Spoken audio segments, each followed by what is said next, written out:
নমস্কার বন্ধুরা, ঘটিবাটি রসুই ঘরে আপনাদের সবাইকে স্বাগত। আজ আমি বানাবো ক্ষীরোদ কাতলা। দেখুন, ক্ষীরোদ কাতলা করার জন্য এই যে একটা কাতলা মাছের পেটি আর এই যে একটা বড় দাগা নিয়েছি। একে নুন হলুদ মাখিয়ে নিয়েছি। আমি 10 মিনিট আগে নুন হলুদ মাখিয়ে রেখে দিয়েছি। এবার মাছটাকে আমি কিভাবে রান্না করছি দেখুন। কড়াই চাপিয়ে দিয়েছি। আমি সাদা তেল দিয়ে মাছটাকে প্রথমে ভেজে নেব হালকা করে। তেলে একটু লবণ দিয়ে দিচ্ছি। তেলটাকে ভালো করে ছড়িয়ে দিচ্ছি চারিদিকে, গরম তেলটাকে। মাছটাকে ভেজে নেব।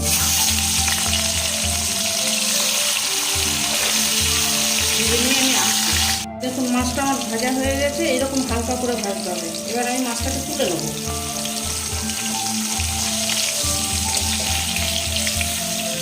এই যে দেখুন, মাছটাকে এবার আমি তুলে নিচ্ছি। ওখানে দিয়ে দেবো দারচিনি, 2টো লবঙ্গ আর 2টো এলাচ। ফোড়নটা একটু হবে। এবার এখানে আমি একটা মশলা করে রেখেছি। দেখুন, এই মশলার ভেতর আছে মিডিয়াম সাইজের একটা পেঁয়াজ, 2টো কাঁচা লঙ্কা, 4টে কাজু বাদাম, 1 চামচ পোস্ত, সামান্য একটু হলুদ। এটা দিয়ে আমি এই মশলার পেস্টটাকে তৈরি করেছি। এবার এই মশলাটাকে আমি তেলের উপরে দিয়ে দেবো। মশলাটা এই যে দেখুন তেলের উপরে দিয়ে দিয়েছি। এবার একটু ভালো করে নেড়ে মিশিয়ে দেবো। ওই মশলাটা হতে হতে এবার দিয়ে দেবো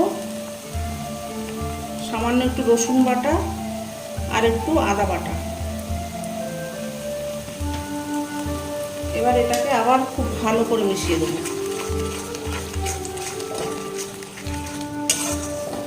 মশলাটা কাঁচা গন্ধটা যাতে চলে যায়। একটু কাশ্মীরি লঙ্কার গুঁড়ো,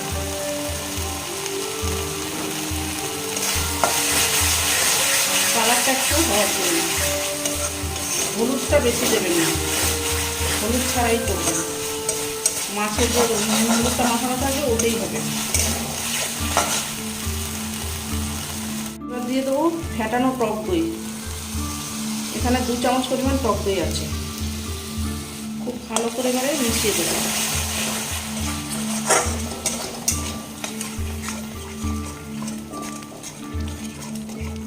এবার দিয়ে দেবো স্বাদ বুঝে লবণ, দেবো একটু চিনি। টক দই দেওয়া আছে, সামান্য একটু স্বাদ ব্যালেন্স করার জন্য চিনি। এটা আপনারা দিতেও পারেন, নাও দিতে পারেন।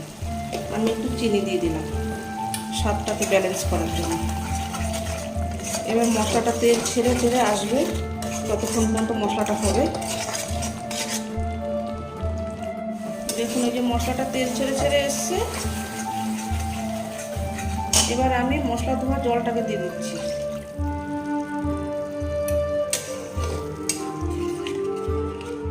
এবার খুব ভালো করে ফুটবে। ফুটে উঠলে আমি মাছটাকে দিয়ে দেবো। এটা আমার ফুটে উঠেছে। এবার আমি মাছগুলোকে দিয়ে দেবো।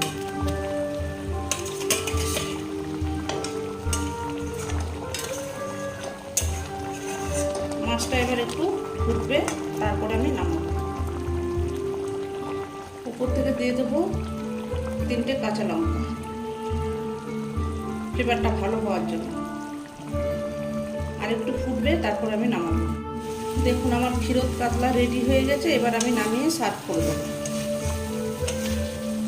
অসাধারণ খেতে হয় বন্ধুরা। এই যে বন্ধুরা দেখুন, আমার ক্ষীরোদ কাতলা রেডি হয়ে গেছে। সার্ভ করে দিয়েছি। দেখুন কি সুন্দর দেখতে হয়েছে। দেখুন কালারটা, খেতেও এটা অসাধারণ হয়। এইভাবে ক্ষীরোদ কাতলা বানাবেন আপনারা, দারুণ সুস্বাদু হয়।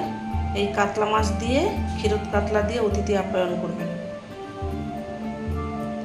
এরকম নিত্য নতুন ভিডিও পেতে আমার চ্যানেলটির সঙ্গে থাকবেন, সাবস্ক্রাইব করবেন, লাইক করবেন, প্রচুর প্রচুর শেয়ার করবেন।